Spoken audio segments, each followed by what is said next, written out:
Bismillahirrohmanirrohim. Assalamualaikum warahmatullahi wabarakatuh. Alhamdulillahi wa'da, sadaqa abda, wa nasara abda, wassalatu wassalamu ala man la nabiyya ba'da, wa ala alihi wa sahbihi wa man tabi'a huda. Amma ba'du. Sahabat Patayat yang berbahagia, apa kabarnya hari ini? Semoga kita semua selalu dalam lindungan Allah Subhanahu wa Ta'ala. Amin, Allahumma amin. Sahabat, kita semua, setiap manusia pasti memiliki masalah.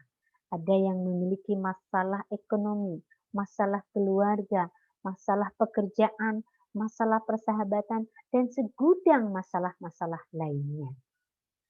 Hidup ini seperti gelombang. Kadang kita berada di puncak yang indah, tetapi kadang kita berada di lembah. Kadang kita mendapatkan kebahagiaan, tetapi kadang juga kita mendapatkan kesulitan. Banyaknya masalah yang kita hadapi sebetulnya hanya satu kuncinya, yaitu sabar. Apa sahabat? Ya, betul sekali, kuncinya yaitu sabar. Untuk itu, ngalim kali ini kita akan membahas tentang sabar. Para ulama mendefinisikan kata sabar atau sobaro dalam bahasa Arab yaitu menahan dan mencegah, yaitu menahan hawa nafsu, menahan lisan dari berkata buruk dan berkata kotor serta marah, dan mencegah diri dari melakukan hal yang buruk yang membawa kepada kesesatan. Sahabat yang dicintai Allah, sebetulnya banyak sekali macam dari sabar ini. Akan tetapi para ulama bersepakat membagi kategori sabar kepada 3 macam saja. Apa saja itu? Mari kita simak. Yang pertama, as-sabru 'alal ibadah, yaitu sabar dalam melaksanakan ibadah. Yang kedua, as-sabru 'alal maksiat, yaitu sabar dalam meninggalkan maksiat. Yang ketiga, as-sabru 'alal musibah, yaitu sabar dalam menghadapi musibah. Mari kita bahas satu persatu. Sabar yang pertama atau as-sabru 'alal ibadah, yaitu sabar dalam melaksanakan ibadah. Dalam melaksanakan ibadah ini juga membutuhkan kesabaran. Sabar untuk memulainya dan sabar dalam melaksanakannya. Sebagai contoh, ibadah salat. Kadang-kadang kita sering melihat orang melakukan salat secara tergesa-gesa. Bayangkan 4 rakaat dilakukan hanya dalam waktu 1 menit saja. Itu artinya bahwa kita masih selalu terburu-buru, belum sabar.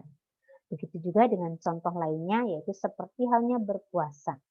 Baru saja malamnya kita tarawih tadarus, siangnya kita puasa, pagi hari sudah seperti ingin berbuka. Sudah lapar ingin berbuka. Ini juga menandakan bahwa kita belum sabar. Untuk itu selalu memohonlah pertolongan kepada Allah Subhanahu wa Ta'ala sebagaimana yang difirmankan Allah dalam surat Al-Baqarah ayat 45 yang berbunyi, Bismillahirrahmanirrahim. Ista'inu bis-sabri was-shalah. Innaha lakabiratun illa 'alal khashi'in. Dan memohonlah pertolongan kepada Allah dengan sabar dan mengerjakan sholat. Sesungguhnya yang demikian itu sangatlah berat, kecuali bagi orang-orang yang khusyuk. Sahabat, macam sabar yang kedua yaitu as-sabru 'alal maksiat, yaitu sabar dalam meninggalkan maksiat. Bukan mengerjakan ya, tetapi meninggalkan maksiat. Maksudnya adalah di dalam benak kita seringkali kita menganggap bahwa maksiat itu adalah sesuatu yang indah, nikmat, dan menyenangkan. Ya. Contohnya seperti zina, judi, mabuk-mabukan, atau mungkin berpacaran. Itu semua sebetulnya hanyalah tipuan setan yang dibisikkan kepada kita melalui benak dan pikiran kita. Untuk menghindari hal itu semua, tentu saja ini membutuhkan kesabaran. Demikian juga bagi orang-orang yang mungkin dulu sering sekali melakukan kemaksiatan, ya, kemudian dia insaf, dia bertobat kembali ke jalan Allah. Ini juga membutuhkan kesabaran yang luar biasa. Untuk itu Ali bin Abi Thalib mengatakan bahwa sabar itu ada dua macam. As-sabru sabrani, sabrun ala ma takrahu wa sabrun amma tuhibbu. Kesabaran itu ada dua macam, yaitu kesabaran dalam terhadap apa yang kamu benci, dan yang kedua adalah kesabaran terhadap apa yang kamu cintai.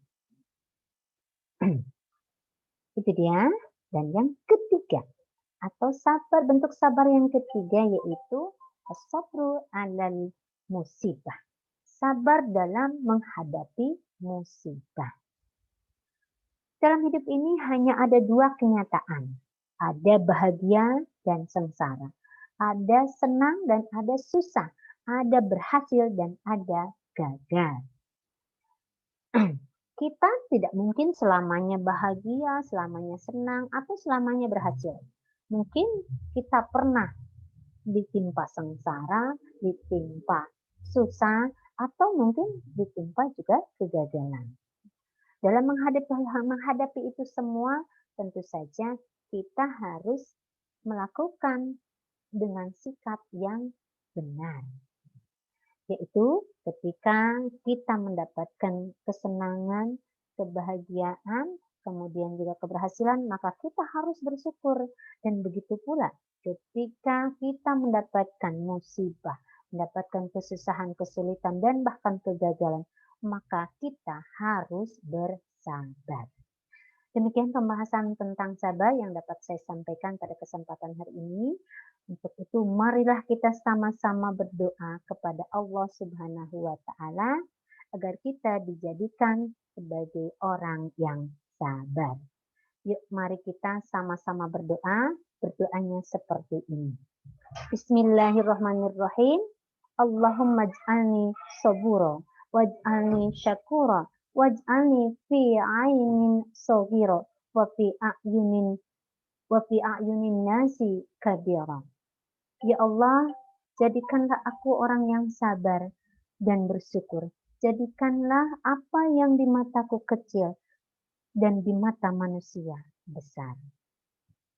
Amin. Allahumma amin. Demikianlah yang dapat saya sampaikan pada kesempatan ngalim kali ini. Semoga bermanfaat. Kurang lebihnya mohon dibukakan pintu maaf yang sebesar-besarnya. Saya Yayat Suryati, pengurus PC Kabupaten Lebak, Banten, mengucapkan selamat melaksanakan ibadah Ramadan. Wallahul muwaffiq ila aqwamit thoriq. Wassalamualaikum warahmatullahi wabarakatuh.